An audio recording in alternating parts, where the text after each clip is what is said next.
Good morning, Anne. Good morning, James. And good morning, everybody. As always, hopefully you are all having a wonderful weekend, a wonderful week whenever it is that you are listening. Here we are again, Anne. Yes. Sunday morning and another Vibe Sunday podcast episode. Yes, they go quickly. They do. Are you happy to begin? I am, yes. Brilliant. Where shall we start this morning, do you think? I'd like to start because I was talking to somebody this week about a trip that my husband and I took to Australia. Right, okay. And we travelled, we travelled all around Australia. It wasn't just going to one place like Sydney. Right. And we went to Ayers Rock, which I've spoken about before. Yes. But I'd like to talk about an experience there where we went for a meal. Right. And it was a meal under the stars. Oh, wow. So we didn't know what to expect. We were taken on this coach into the desert, not far from Ayers Rock. So this is the outback? Yes, the outback. Australia? Yes. And you are with your husband? Yes, and we could actually see Ayers Rock from where we were. Right, okay. So it's magical. It's a magical place. I haven't been. No, but it is a magical place. I've heard that, yes, I've heard that. And we saw the rock. First of all, we stopped to see the rock itself, because the rock, the colour of the rock that you see on all pictures, yes, that only happens at sunset. Okay. So we were outside. We were stood watching the rock as the sun sets. Yes. You see the colour change. Okay. Which is wonderful, because you think it's not going to happen and it can't happen, and it does. It literally does, and it starts from the bottom. So what happens in terms of the colour? It goes to the red, because it's not red in the day. Right. The red that you see on pictures, it's not like that all day. That is why, in my mind, I was thinking, is that red rock? In terms, or at least I've heard that said. It must be. It must be. Because of the colour change. Yes, or something like that. That's what Yes, no. And you're not allowed... joined together in my thinking. And because it's such a sacred place. Yes, I've heard you're that, not allowed near it. Yes. So you have to watch from afar. Yes, it's very, very sacred to the Aboriginal nation and peoples, isn't it? Yes, and they don't want anybody touching it. Yes, I've heard that. And it feels like that. When you're there, it does feel like it. A sense of awe and magic. So then we got back on the coach to go for this meal. Yes. And the coach took us to another part of the desert. Right. On the edge of it. And we had to walk through the desert. Okay. Which is quite eerie, really. And I've never thought about it. But walking through Is this at night time? At night time, yes. Is it cold? No, it was hot. I've heard the desert gets very cold at night. It wasn't cold. Okay. It got cooler as the evening went on, but it wasn't cold then. And as we were walking down these paths, there was a path there. Yeah. Obviously, there's sand dunes. Okay. And as we turned a corner, we could hear a didgeridoo playing. Wow. And this is, again, it's eerie. Yes. Because you're in it's so surreal, quiet. I imagine. It's very surreal because it's silent. Such an authentic experience. Yes. So it's silent. Yeah. And as we turned the corner, there's this Aborigine. Just like that. Yeah. Yeah. And as we turned the corner, there's an Aborigine playing this didgeridoo with all these, the paint on him. Yeah. And we all stopped, and he stopped playing and explained to us about his nation. Yeah. So then... Wow. What a privilege. It was a privilege. It feels like a huge privilege. Wow. So once he'd done that, we then start walking again, turn through another sand dune, and there's a full kitchen in the middle of the desert. Stainless steel. Like a modern kitchen? A modern stainless steel kitchen in the open air. Okay. It was crazy. Okay. It's absolutely... When you see it, that is surreal. Because that sounds like a movie set. Yeah. So all the stuff, the proper stoves, proper sinks, everything. Okay, completely open air. Completely no open walls, air. no ceiling. Wow. But with all all with meats like ostrich and meats that we wouldn't get here. So the animals of their country. Yeah. And wonderful, wonderful salads and things like that. Yes. Wow. So we had this wonderful meal. And then all of a sudden, all the lights go off on the tables because there's only lights on the tables. And they come round and blow all the candles out, so you're in complete darkness. Right. And then this voice comes explaining the stars. And they're telling us the constellation. Yeah. I am imagining an absolute blanket of stars above. It's unbelievable. It's unbelievable. When you can't describe it because it's so unbelievable. Is how it many. Vivid?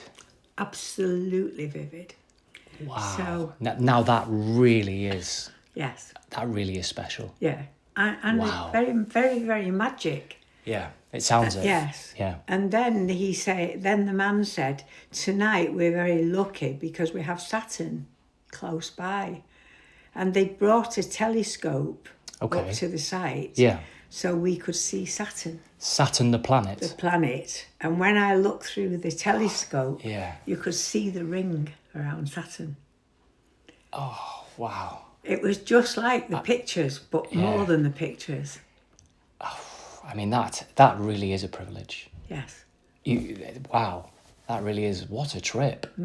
It was wonderful. Many things on that trip were wonderful, yes. Absolutely amazing. It is, yeah. Yeah. And it's something you never forget.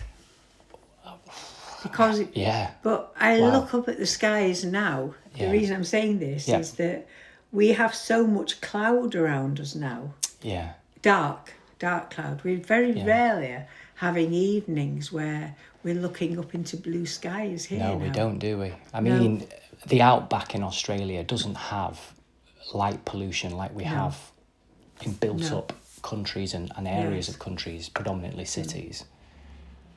But you're right. I remember seeing the stars more in the evening, well, more at night time than the majority of nights now. It's very rare where we are see them. that we see stars. We don't even see the stars. It's a good point. It's very rare the evening is clear. The night sky is clear. It's very rare. We're in June now, so we're coming to the longest day. We are, yes, absolutely, yes. So the longest day in June, and we have no clear evenings to see stars. Where I remember, most of my life I've sat outside and looked up at the stars. I've sat outside until it started to go dark and then watched the stars come out. It doesn't... I don't feel that... Is it romance? There is something romantic about stargazing. Yes. There's definitely something melancholy, romantic. I know this is such an obvious thing to say, but cosmic, otherworldly. It's an experience that transcends our human perception of life, quite literally. Yes. But there is a poetry to it. Yes, definitely. There is something deeply moving about even thinking about it. Yeah. Yeah. So you sit outside and it's hot and then it goes cold and you go in and you put a cardigan on or something and you're still looking up waiting. I remember some of the most magical evenings, very similar to what you're describing, with friends or with family, very young with family or youngish with family, camping, campfire. Yes. And then as it goes dark, everybody goes and gets a hot chocolate, a cocoa. Yes. And you sit and talk round the campfire, and as the campfire simmers down and it's smouldering, you can then look up and see more of the stars. And I can also remember going camping with friends as a teenager, a young adult, and doing the same, all making up tents and lighting a fire, and then as the darkness comes and the fire simmers down and it's just glowing, and then you can all lie down with your sleeping bags and all chat the hours away while staring up at the stars.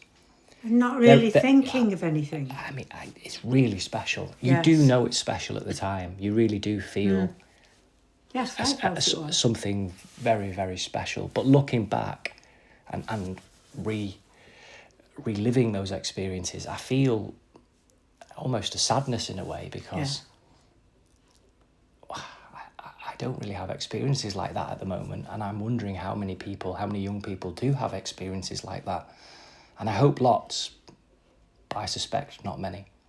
I don't think there will be something deeply soulful, deeply truthful in a way that can't really be described. but we all know what Yes. we all know what we're talking about, but it's very difficult to put it into words. And it's at the moment, so today, what's brought this on with me today is that Elon Musk has obviously succeeded in sending a rocket up.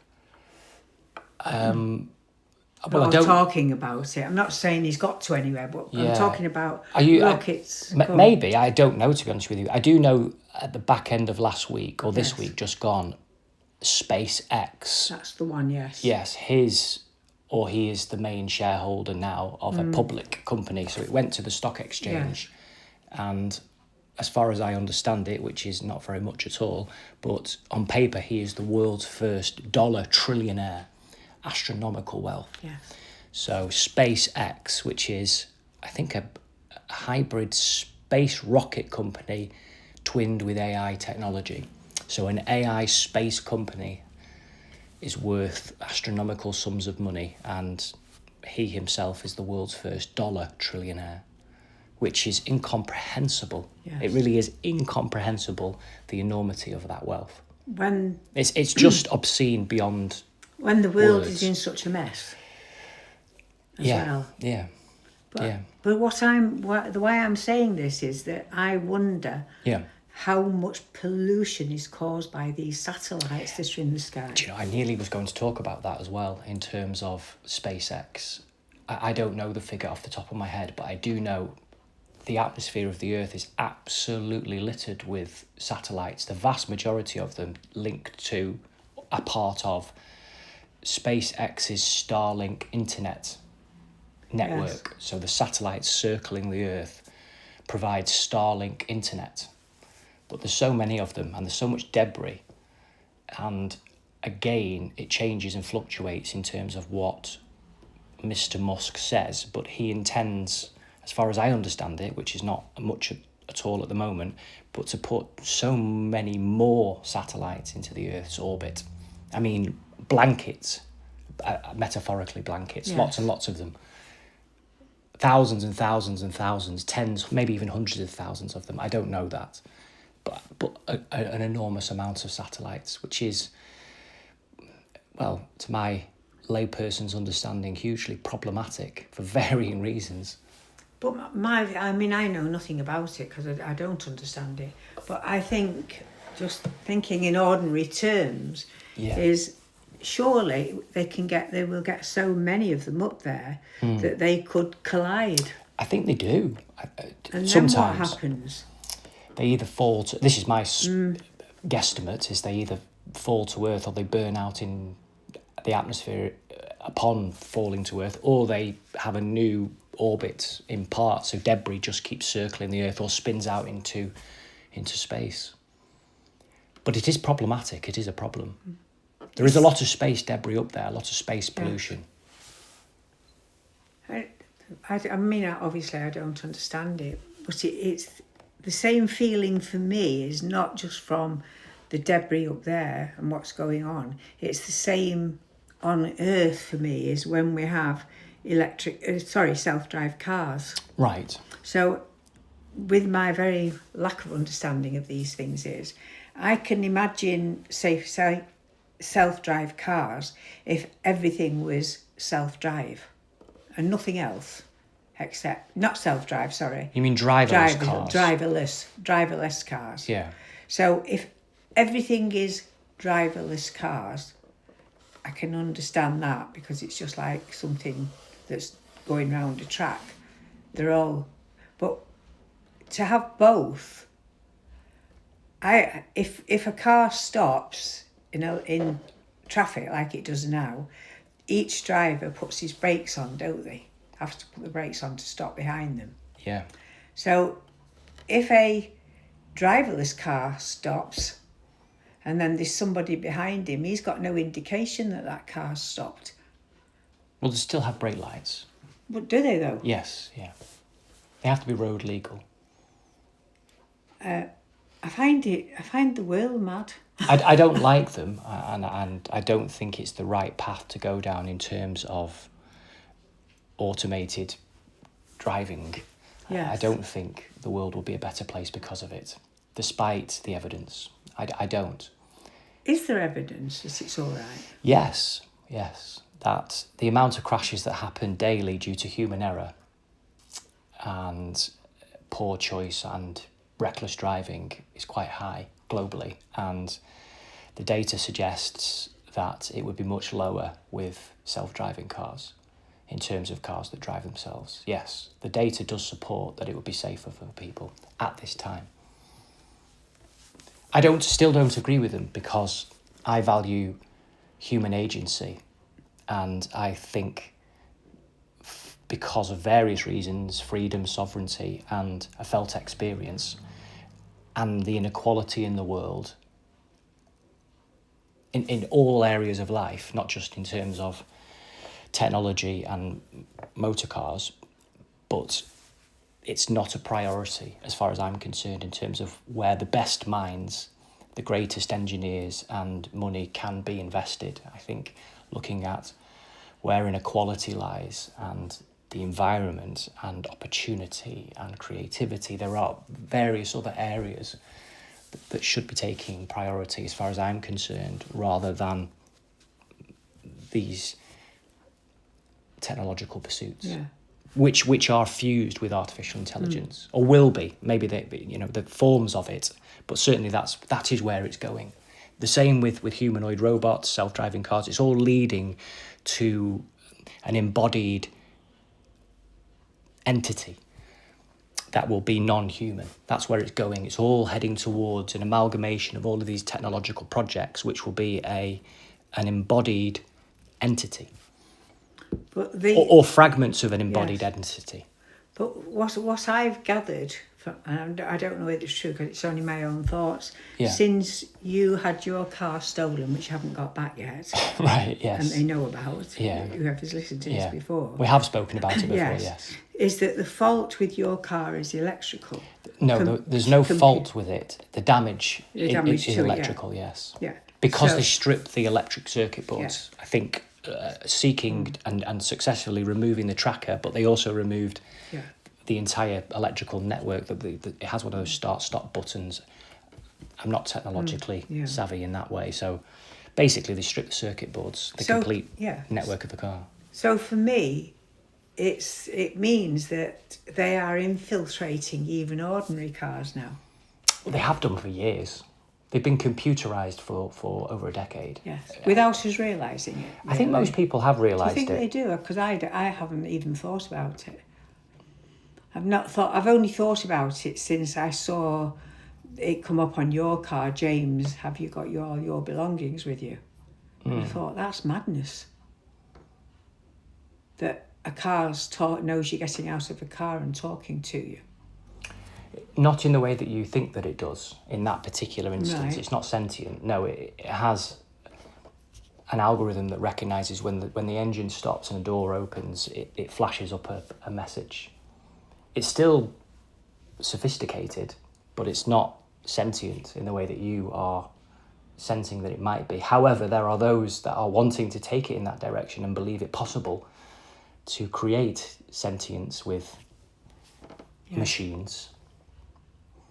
What I mean by that is an awareness of what the actions that are taking place, not just actioning instructions, actually having an awareness. Well, yes, I have somebody I know whose car, if she blinks too many times, it tells us to go to the side of the road and rest. So, and then it will say, get coffee. It also tells her when to get a coffee to wake her up. Yes, we've spoken about this, haven't we, in terms of the technological encroachment into our daily lives. And potential pitfalls and problems with that, and maybe some benefits as well. It's the inequality. I feel that there are many obvious criticisms that can be laid at where things are going, but the world has greater and greater inequality. The wealth for some individuals, a minority of individuals, like we've talked about already in this podcast, is astronomical. So the gap between the wealth and where it lies and the growing number of people who are struggling to just get through the day, it is getting wider and wider. And it's not just a wealth inequality, it's an opportunity inequality, which is producing a world that's unstable. And that, I sense, is what people feel, generally speaking. At the same time, it's environmentally damaging to pursue all of this technology. And to integrate it into war means war can be astronomically more destructive. Yes. Twinned with how we choose to proceed with any of these technologies, it's not democratic. So huge technological companies, technological firms, individuals who are leading this are not asking people, they're not engaging with people. They are making decisions on behalf of people, billions of people, that affect essentially everybody, or inevitably everybody. So this is something akin to, I don't know, colonialism, empire building. This is something monumental. It's like capitalism on ultra steroids to take over the world, to create wealth beyond measure and power unbridled. And I see that. No, I know that, and I'm sure all of you listening, with any kind of common sense and any kind of honest thinking, it's going to lead to cataclysmic destruction because it's so unstable. Yes. And it's so unequal, and it's so unnecessary. It's so unnecessary. When we are destroying our planet, we have wars raging, and we have people still starving. We have children who are being abused and killed and maimed. We have people who are committing genocide. We have organizations who are exploiting people. It is completely and utterly the wrong direction of travel for all of the reasons and many others that I have spoken about this morning. Although the benefits in data might be there, I know it is not the right path to travel moving forward for humanity. So I'd like to, listening to what you've said, which I think is very, very important. Right. I'd like to talk a little bit about the workshop that we're going to be doing. Okay. Because I think this is important, because the workshop that we're doing, it's a series of workshops. Yes. But it's about mind control, right. our own minds. Yeah. So, and I think it's important that people are taught that how powerful they are themselves. Yes. For negative and positive. Absolutely. And that's why we're doing it. Yes. And yes. It's not only over the physical body. Yes. It's over everything. Yes. It's having a sense of control and agency over your own mind, which is empowering. It's ensuring nobody else can take control of it, isn't it? Which is important. Sovereignty. Free of our own minds. Yes. And how powerful would we be? How powerful will we be? We will be, when the human race remember how powerful we all are together. Yes. And so that's the next workshop we're doing, isn't it? And I think it's important. So that workshop, you are right, Anne, is the second in a series of workshops this year, 2026. However, each workshop is episodic, meaning if you didn't come to the first one, you would still absolutely get so much from this workshop. And if this was the only workshop that you come to in the series, like said, it's episodic, meaning that you can come to it and it stands alone. Although there are and there will be themes that run all the way through. Yes. It is on June the 28th, which is a Sunday. And there are only a couple of places left. So if you'd like to hear more information, or you'd like to ask any questions, or you'd like to book a place, get in touch, send a message, either via any of the social media platforms, the contact us on the website. Just reach out and we will pick it up. Yes. And please don't think there's only a couple left here. Yes. If we have enough people, we will put another one on. Absolutely. Because we really think this is important. You are right, and we are very passionate about this, as I'm sure you can all tell. So if a number of you would like to be a part of it and the current workshop is full, we will run another one. We will make it. We will make it so. Yes. Yeah, absolutely. So that is Saturday the 28th of June, and it runs from 9:30 in the morning until 4 o'clock in the afternoon. Yes. It's £80 per person, and that includes all of your materials and all food and refreshments throughout the day. Yes. And any dietary requirements or adjustments, please let us know. Yes.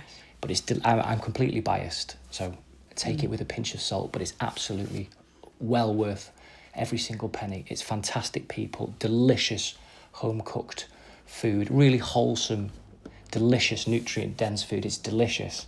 I mean, proper food. Like, Yes. not like we had in France, if you listened to the Definitely episode not like last week. Absolutely. And thought-provoking, open, honest, but welcoming, and good fun as well. Lots of laughter, Yes. lots of fun, a really uplifting day. I'm biased, of course, completely biased, but I'm sure if any of you spoke or speak to anybody else who's been, they will all say the same, that you are made to feel absolutely welcome. The food is delicious, and it's, if nothing else, it's absolutely interesting and thought-provoking and really good fun. And it's not long after that we have the event, the kids' event. Brilliant, Anne. Absolutely. I was going to mention it. I have one of the flyers here. We have Calling All Superheroes.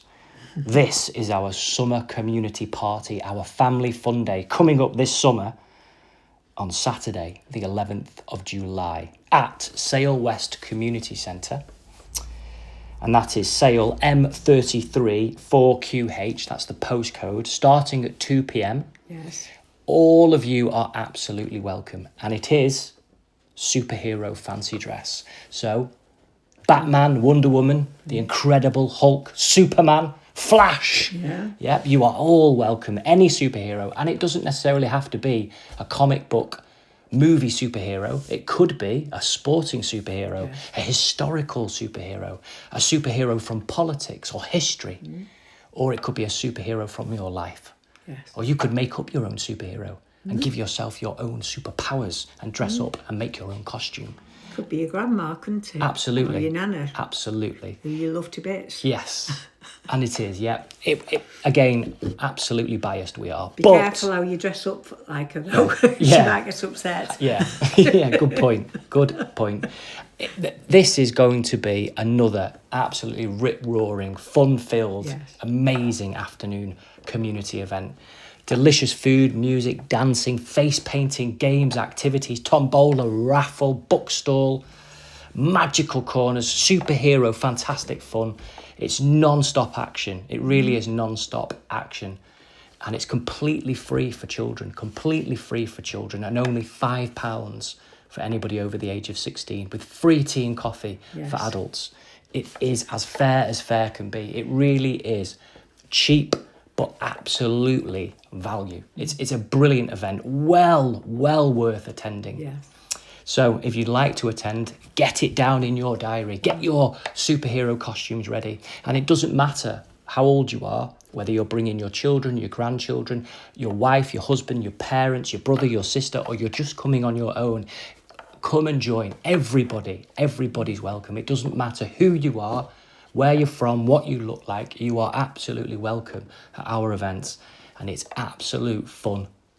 Absolute fun. Yeah. Can I be cheeky and also say, Yes. if anybody would like to volunteer to come and help, Yes. we would be grateful. Absolutely. If you'd like to volunteer, please get in touch. Yes. We have a fantastic team who all volunteer, but these events are getting bigger. Absolutely. We do need volunteers. So if you'd like to volunteer, get in touch and we'll find you something to do and you can help us. And that would be wonderful as well. And you can obviously enjoy the party as well. Yes. Brilliant. Well, there we go. Superheroes at the ready. Yeah. Well, that was an interesting one this morning. It was, wasn't it? I trust and hope that you, well, I trust really, and I always hope that you have found it interesting and you've enjoyed listening. Any comments or questions or anything like that, get in touch. Again, thank you to all of you who have liked, shared, commented on the social media platforms and subscribed to our YouTube channel. It really does help. It really does help. It's a small community that we are growing and building at the moment, Anne. It is. But it's a fantastic one. And we really value all of you, every single one of you, for listening. And I hope you feel a sense of community and togetherness. And of course, like said, You may not agree with everything that we say. I don't always agree with everything Anne says. She doesn't always agree with everything I say. Sometimes we change our mind by the end of the podcast. So think for yourself. Be of an open mind and an open heart. And if you enjoy listening and it makes you think, then it's absolutely achieving its purpose. And if there's any subjects you would like us to talk about, absolutely, please let us know. Because that would help us as well to be able to talk about something. It really, really would, yes. Yeah. That would be wonderful. Well, there you go, everybody. Really looking forward, hopefully, to seeing you at the workshop and our superhero community party in June and July. And as always, we look forward to being with you and speaking with you again next Sunday morning. Okay, have a lovely week, everybody. Goodbye. Bye. Bye-bye.